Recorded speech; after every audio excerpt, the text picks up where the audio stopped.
What trips most humans up, and this is the same conversation that we had a little bit ago today, where you think about your action orientation or the manifestation part of it rather than the energy part of it. For example, does the idea of clarity seem easily achievable? On certain topics, yes. Say again? On certain topics, yes. Do you think that you could get clear on something today? Mm-hmm.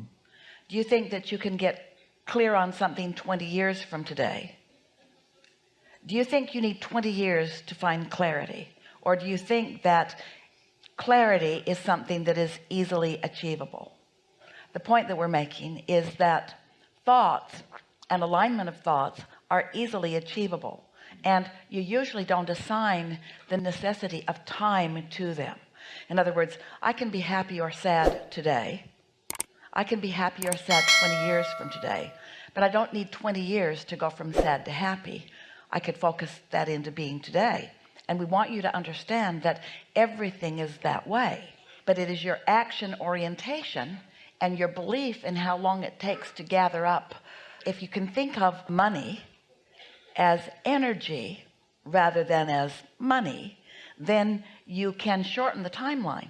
So would you suggest then to just keep setting kind of baskets in feelings, not necessarily a dollar amount, but just feelings where I feel it's satisfying, and then let this good feeling I have about what the 1.5 billion stands for? Yes, but even more, we would focus upon the outcome that you're reaching for rather than the means that you believe is necessary to accomplish it. If you think about what you want and why you want it, the energy is usually clear. But if you think about what you want and how you're going to get it and when it's going to come and what it's going to require and who's going to be there, then you introduce a lot of unnecessary questions to which you don't have the answers, which just piles resistance, which makes the timeline have to be more spread out. But it doesn't need to be. The universe can deliver it to you as quickly or as slowly as you believe it to be. And that's why sometimes when people talk to us about big goals, that they have big goals, we encourage them to not put those extra descriptive words around it, because when it feels big, then you mean it feels slow, or it feels harder, or it feels less likely. You just sort of want to find the feeling of it, which can be clean and resistance free right now. Mm-hmm. Hence the button and this type of... That's what that whole analogy is about. And also, this is something that we have heard from many people over time. I want this big sum of money, but I'm going to do a lot of good with it, in a sort of justifying, I need the justification for doing the good before I will allow the good to come to me. And we want you to just want it. Mm.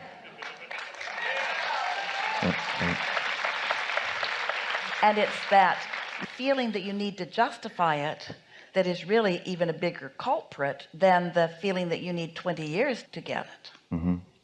Okay. So then the feeling is wonderful. Why so much money anyway? Nothing should cost that much. That's just what it costs. That's what it costs. Costs what it costs. Well, your logical mind might be warped. Because we cannot assign monetary value to energy, and when you stop doing it, you'll get a lot more bang for your buck. Yeah. So it's a professional sports team, and it's 20 years from now, I'm gauging it's about 1.5 billion. Yeah, we know. And we're talking after tax. It's not worth that much. Yeah. No, and the feeling, and that's the thing, I really I feel so great about it when I talk with my wife about it or anybody else in terms of why I like it. It's because I've had the feeling so many times with the sports team that it brings so many people together, at least for that team when they're doing well. San Antonio Spurs, for example. So that just makes me feel really great. So if someone asks me, what do you really want? That's what I really want. Now, in other things, when just clean it up by wanting that or something like that, but don't assign a price tag to it that throws resistance on the trail. And we know this is the same subject that we've talked about earlier a couple of times here today, where you're wanting to bridge or blend the action with the energy or the physical with the non-physical.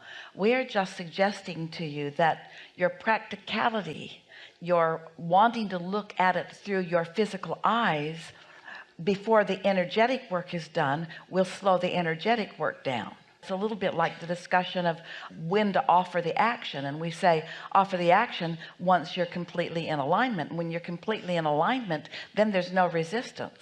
But if you're offering the action or even contemplating the action before you're completely in alignment, then it feels like a really big hard thing to do. And nothing is a really big hard thing to do when you have the leverage that creates worlds flowing with you.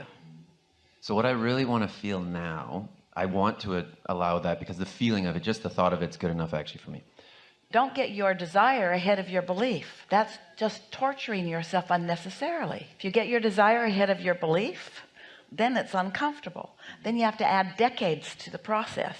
But what if your desires just called your belief into alignment? What if your desire is uninhibited because you put it there, it's there and it's real? And what if your inner being is all over it and calling all of the cooperative components? And you know how you'll know when you're a cooperative component? When it doesn't feel hard to do, when it just feels like the next logical step. So I'd like to be let off the hook, or if you could help to let me off the hook. We can help you. The next logical step is not to take any action. The next logical step is to enjoy the whole idea of it, to take pleasure from the idea of it. Because what trips everyone up is having a goal that they can't see the means to the end.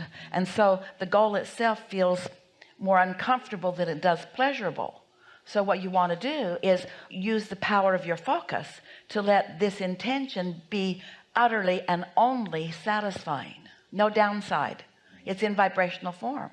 You know, every empire, even every relationship, every magnificent creation, really every creation, is accomplished vibrationally almost immediately, long before you allow the physical bricks and nails and boards and sports people to become part of the equation.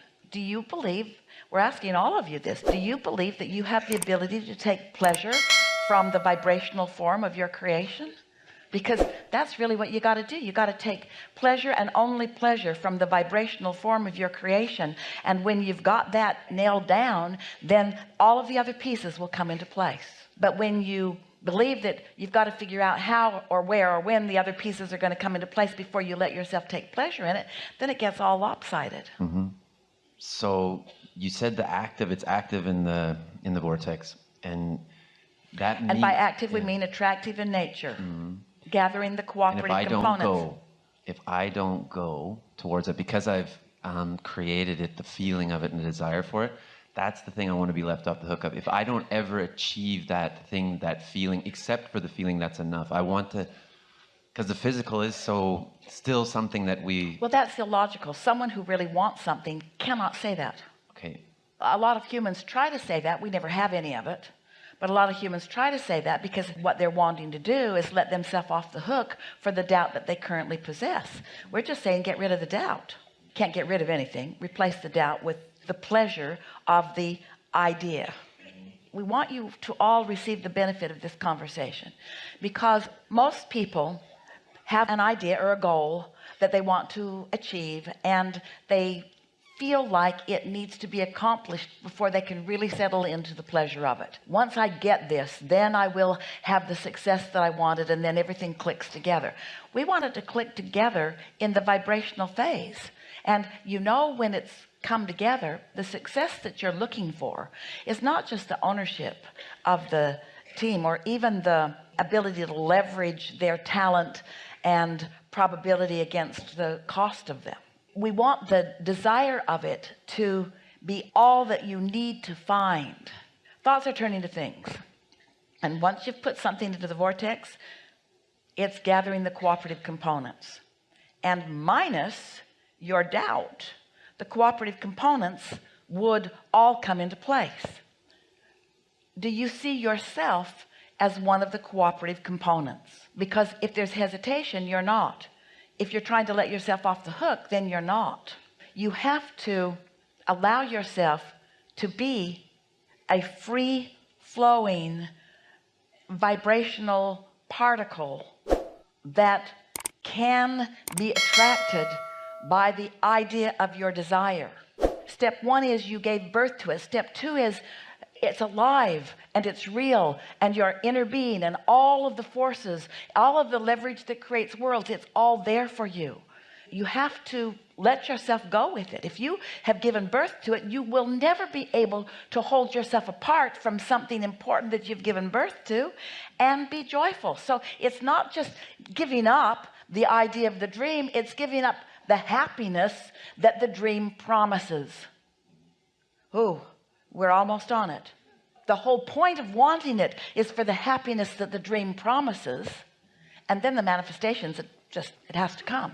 But when you say, well, maybe I'm willing to give up the big picture of it, and we say, you can't do that, because now you've given up on the happiness that the dream promises. Are you following this? You either believe or you don't. So I'm trying to get myself into a state of that feeling because I do have an attachment to it. This is the disadvantage of asking for things that are bigger than you believe. Ask for a whole bunch of things that are just the right size until you have shown yourself that all things are possible. That's the basket thing that Jerry was talking about. You get the basket out there so far you don't believe it. After a little while you stop trying, or you make up things that aren't true. I never really wanted to do that anyway. That's why I put it out there so far. I was just kidding. Yeah. So I have a deep feeling that I can already see. I know I have it within me. Well, maybe it's not within you, but the potential of it is. When it's within you, you're not talking like this. When it's really within you, you're saying, I got this going on, just thought I'd let you know. Watch for it. You'll see it. Remember my face.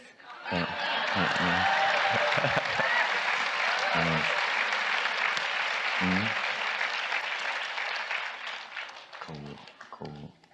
So basket where I can hit it and just continue going with that. Just remember what the real goal is. You see, Esther says to people on a pretty regular basis, she got it from Jerry because he said it on a really regular basis. They'd go somewhere and she'd say, just looking for something to want. Just looking for something that rings my bells, because your bells ringing feels really, really good.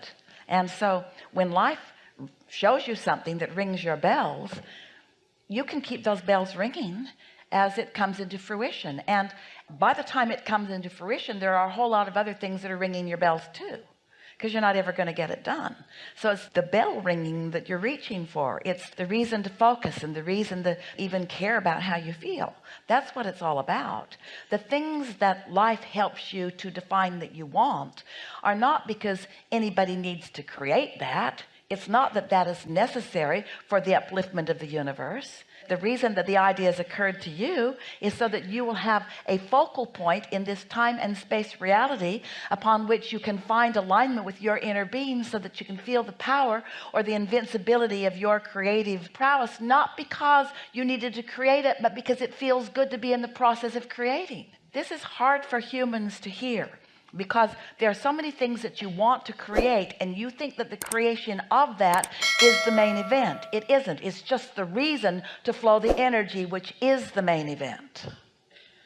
It's the feeling of things coming into place. It's the pointing and feeling the power of the universe flowing through you. And it's the necessity of finding alignment, which is what true life is. So the things that you ask for are only the reason for the necessary alignment, but it's a necessary alignment that is really what you're reaching for. So when someone like you conjures a really big intention that feels like it's going to take a lot of focus, that just means you really like to focus. That also means that you've discovered that big things ring your bells. Small things don't ring your bells after big things have rung your bells. You can't go back. There's no going back. You can't be a magnificent creator and then be excited about creating something that's really mediocre. And once you've tasted the energy that creates worlds and you've felt it pulsing through you and you've seen the results of it, you can't go back to something that you don't feel that way about. You always have to feel that way and more, that way and more, that way and more. Thinker, you got to be a big thinker, which means you got to go along with your inner being who thinks big.